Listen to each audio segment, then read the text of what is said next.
ತುಳಸಿ ಗಿಡದಲ್ಲಿ ಈ ವಸ್ತುವನ್ನ ಹಾಕಿದ್ರೆ ಸಾಕು, ಹಣದ ಕೊರತೆಯಾಗಲ್ಲ. ಹೌದು, ತುಳಸಿ ಗಿಡ ಪ್ರತಿಯೊಬ್ಬರ ಮನೆಯಲ್ಲಿ ಇದ್ದೇ ಇರ್ತದೆ.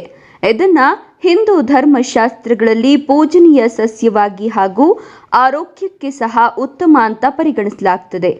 ಆದ್ದರಿಂದ ತುಳಸಿಗೆ ಪ್ರತಿದಿನ ಪೂಜೆ ಮಾಡಲಾಗ್ತದೆ. ಕೆಲವರಂತೂ ಪ್ರತಿದಿನ ವಿಶೇಷವಾದ ಪೂಜೆಯನ್ನು ಮಾಡ್ತಾರೆ. ಅಷ್ಟರ ಮಟ್ಟಿಗೆ ತುಳಸಿ ಗಿಡಕ್ಕೆ ಪ್ರಾಮುಖ್ಯತೆ ಇದೆ. ತುಳಸಿ ಗಿಡವನ್ನ ಪೂಜೆ ಮಾಡೋದ್ರಿಂದ ಅನೇಕ ರೀತಿಯಾಗಿ ನಾವು ಅದೃಷ್ಟವನ್ನ ಪಡಿಬಹುದು. ಜ್ಯೋತಿಷ್ಯ ನಂಬಿಕೆಗಳ ಪ್ರಕಾರ ತುಳಸಿ ಗಿಡವನ್ನ ಪೂಜಿಸೋದ್ರಿಂದ ಹಲವು ಪ್ರಯೋಜನಗಳು ನಮಗೆ ಸಿಗ್ತದೆ. ಅಲ್ಲದೆ ತುಳಸಿಯಿಂದ ನಮ್ಮ ಅನೇಕ ಕಷ್ಟಗಳು ಪರಿಹಾರವಾಗ್ತದೆ. ಮುಖ್ಯವಾಗಿ ಆರ್ಥಿಕವಾಗಿ ಇದರಿಂದ ಲಾಭವಾಗ್ತದೆ. ಈ ತುಳಸಿಯಿಂದ ನಾವು ನಮ್ಮ ಜೀವನದಲ್ಲಿ ದೊಡ್ಡ ಬದಲಾವಣೆ ಆಗ್ತದೆ ಅನ್ನಬಹುದು. ಹಾಗಾಗಿ ನಮ್ಮ ಸಂಪ್ರದಾಯದಲ್ಲಿ ತುಳಸಿಗೆ ಹೆಚ್ಚಿನ ಮಹತ್ವ ಇದೆ. ಇನ್ನು ಕಾಡ್ತಿರುವ ಬಡತನವನ್ನ ನಿವಾರಿಸಲು ತುಳಸಿ ಸಹಾಯ ಮಾಡ್ತದೆ ಅನ್ನೋ ನಂಬಿಕೆ ಇದೆ. ಆದರೆ ಈ ತುಳಸಿಗೆ ಸಂಬಂಧಿಸಿದ ಕೆಲ ಪರಿಹಾರ ಮಾಡಿದ್ರೆ ನಮ್ಮ ಹಣದ ಸಮಸ್ಯೆಗಳಿಗೆ ಮುಕ್ತಿ ಸಿಗ್ತದೆ. ತುಳಸಿಗೆ ಸಂಬಂಧಪಟ್ಟ ಕೆಲ ಪರಿಹಾರಗಳು ನಮ್ಮ ಕಷ್ಟವನ್ನ ಕೊನೆಯಾಗಿಸುವ ಶಕ್ತಿಯನ್ನ ಹೊಂದಿರುತ್ತದೆ.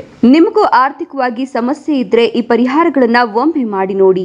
ಆ ಪರಿಹಾರಗಳು ಯಾವುವು ನೋಡೋಣ. ಅದಕ್ಕೂ ಮುನ್ನ ಭಕ್ತಿಯಿಂದ ತುಳಸಿ ದೇವಿಗೆ ತಪ್ಪದೆ ಒಂದು ಲೈಕ್ ಕೊಟ್ಟು ತಾಯಿ ಲಕ್ಷ್ಮೀ ದೇವಿ ಮತ್ತು ವಿಷ್ಣುವಿನ ಆಶೀರ್ವಾದ ಸಿಗಲೆಂದು ಓಂ ಲಕ್ಷ್ಮೀ ನಾರಾಯಣಾಯ ನಮಃ ಅಂತ ಕಮೆಂಟ್ ಮಾಡಿ. ತಾಯಿಯ ಆಶೀರ್ವಾದ ನಮ್ಮ ಮೇಲೆ ಇದ್ರೆ ಸಕಲ ಭೋಗ ಭಾಗ್ಯಗಳು ನಮ್ಮದಾಗ್ತದೆ.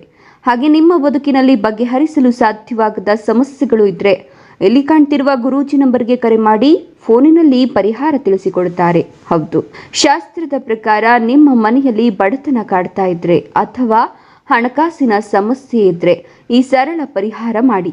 ಈ ಪರಿಹಾರದಿಂದ ಮುಕ್ತಿ ಪಡಿತೀರಾ. ನೀವು ಮಾಡಬೇಕಿರೋದು ಇಷ್ಟೇ.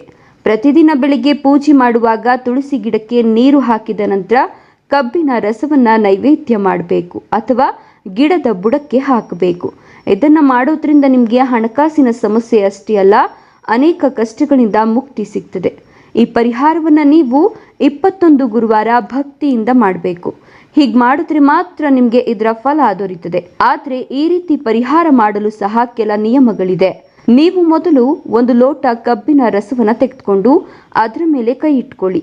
ನಂತರ ತುಳಸಿ ಮಂತ್ರವನ್ನ 7 ಬಾರಿ ಜಪಿಸಿದ ನಂತರ ಆ ಕಬ್ಬಿನ ಹಾಲನ್ನ ಬೇರಿನ ಬಳಿ ಹಾಕಬೇಕು. ಈ ರೀತಿ ಮಾಡೋದ್ರಿಂದ ಲಕ್ಷ್ಮೀ ಕೃಪೆಗೆ ಪಾತ್ರರಾಗ್ತೀರಿ. ಇದು ನಿಮ್ಮ ಆರ್ಥಿಕ ಪರಿಸ್ಥಿತಿಯನ್ನ ಸುಧಾರಿಸಲು ಅನೇಕ ರೀತಿಯಲ್ಲಿ ಸಹಾಯ ಮಾಡ್ತದೆ ಅಂದ್ರೆ ತಪ್ಪಾಗ್ಲಿಕ್ಕಿಲ್ಲ. ಇದರ ಜೊತೆಗೆ ಬೆಳಿಗ್ಗೆ ಮತ್ತು ಸಂಜೆ ತುಳಸಿ ಗಿಡಕ್ಕೆ ದೀಪ ಹಚ್ಚುವ ಅಭ್ಯಾಸ ಮಾಡ್ಕೊಳ್ಳಿ. ಈ ರೀತಿ ದೀಪ ಬೆಳಗೋದ್ರಿಂದ ಲಕ್ಷ್ಮಿಯ ಕೃಪೆಗೆ ಪಾತ್ರರಾಗ್ತೀರಿ. ಇದು ನಿಮಗೆ ಸಂಪತ್ತನ್ನು ಆಕರ್ಷಿಸಲು ಸಹ ಸಾಧ್ಯವಾಗ್ತದೆ. ಧನ್ಯವಾದಗಳು.